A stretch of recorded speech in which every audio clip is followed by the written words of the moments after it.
Assalamu alaikum warahmatullahi ta'ala wabarakatuh. Barkanmu da sake sauraro da ku a wani tashar tamu ta gaskiya 24 TV.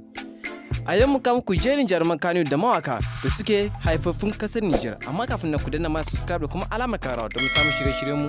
Mun gode.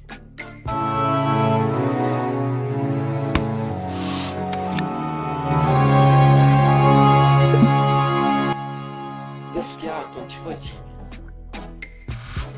Na ɗaya AUTA boy. Idan aka ci za a kirga mawakan kannywood da suke tashi a wannan zamani, dole sai an sanya AUTA boy. Ya kasance haifaffiyar kasar Niger ne, kuma kwararren mawakin soyayya ne.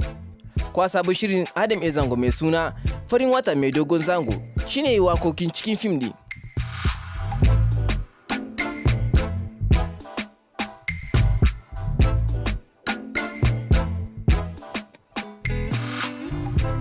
Ta biyu Tumba Goska.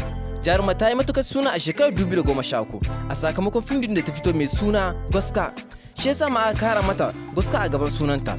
Tumba Goska dai ita ma haifaffiyar kasar Niger ce.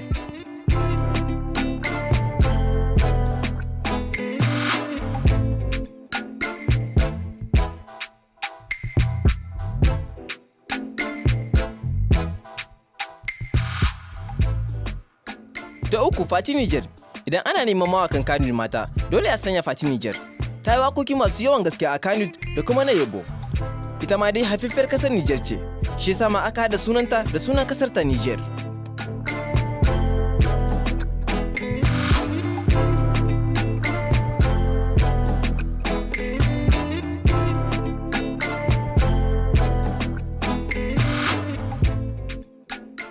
Ta hudu Zara Muhammad.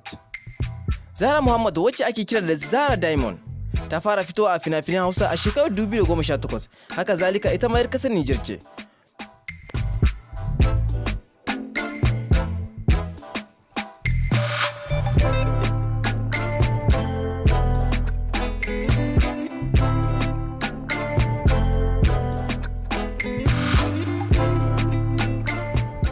Ta biyar Fandi Abdurrahman. Fandi wacce aka fi sani da Izzatu Final tana cikin sauran jaruman kannywood da suke tashi a wannan zamani. Ga masu kallon tashar Arewa 24 za su ganta a shirin mai dogon zangon na mai suna Gidan Badamasi.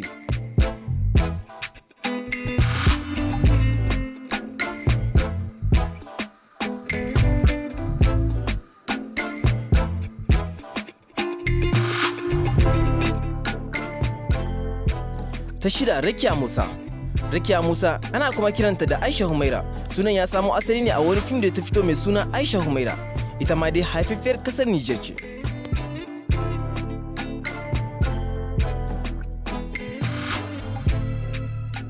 Bayan wayannan jaruman, ba za a rasa wayansu jarumai da suka kasance yan kasar Niger ne ba a kannywood. Mu goyi da kallon wannan bidiyo daga gaskiya 24 TV.